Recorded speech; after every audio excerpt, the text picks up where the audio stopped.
ఒక్కసారిగా భూమి కంపించే నగరాలు నేలమట్టమైతే ఇదే మయన్మార్ మరియు థాయిలాండ్‌లో జరిగింది. భారీ భూకంపం 1000 మందికి పైగా ప్రాణాలు తీసింది.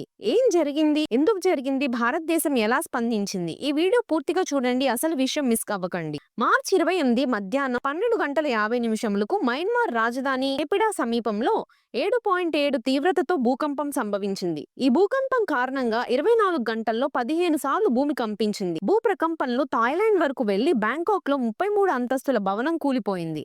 భూకంపం కేంద్రం భూమికి 80 కిలోమీటర్ల లోతులో ఉంది. ఇది చాలా తీవ్రతతో ఉండే దీర్ఘకాలిక భూకంపం.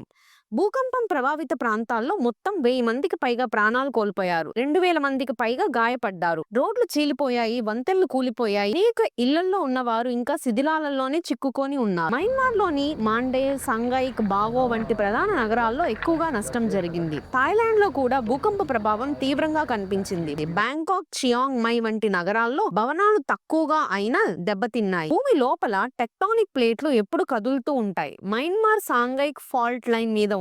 ఇండియన్ ప్లేట్ మరియు యురేషియన్ ప్లేట్ మధ్య ఒత్తిడి పెరిగి ఒక్కసారిగా విడుదల కావడంతో ఈ భూకంపం వచ్చింది. ఈ ప్రాంతం గతంలో కూడా పెద్ద భూకంపాలను చూసింది. 2012లో 6.8 తీవ్రత, 2016లో 6.9 తీవ్రతతో భారీ భూకంపాలు సంభవించాయి. ఇది మయన్మార్ లో జరిగిన తొలి భారీ భూకంపం కాదు. గతంలో కూడా ఇక్కడ భూకంపాలు వచ్చిన చరిత్ర ఉంది. 2016లో మయన్మార్ లో 6.9 తీవ్రతతో వచ్చిన భూకంపం కారణంగా 3 మరణించారు. అనేక ఆలయాలు ధ్వంసమయ్యాయి. 2012లో 6.8 తీవ్రతతో భారీ భూకంపం మాండేల్ దగ్గర సంభవించింది. 26 మంది మరణించారు. 1930లో యాంగోన్ దగ్గర 7.3 తీవ్రతతో భారీ భూకంపం సంభవించింది.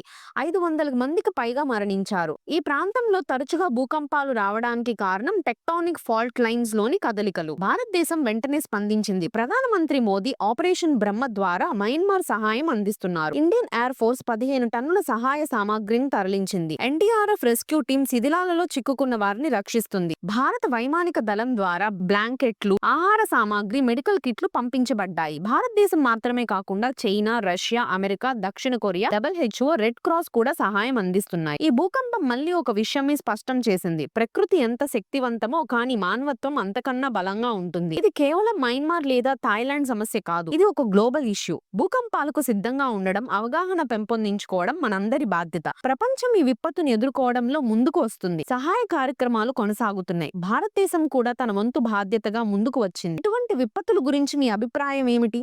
భూకంపాల గురించి ముందస్తు జాగ్రత్తలు ఎలా తీసుకోవాలి? మీ ఆలోచనలు కామెంట్స్ లో తెలియజేయండి. ఈ సమాచారాన్ని మరింత మందికి చేరేలా షేర్ చేయండి. ఎందుకంటే అవగాహన కూడా ఒక రక్షణ. ఇంకా అప్డేట్స్ కోసం మా ఛానల్ ని సబ్స్క్రైబ్ చేయండి. మీ ఒక్క క్లిక్ మాకు ప్రోత్సాహం, మరిన్ని ఇన్ఫర్మేటివ్ వీడియోస్ తీసుకురావడానికి సహాయపడుతుంది.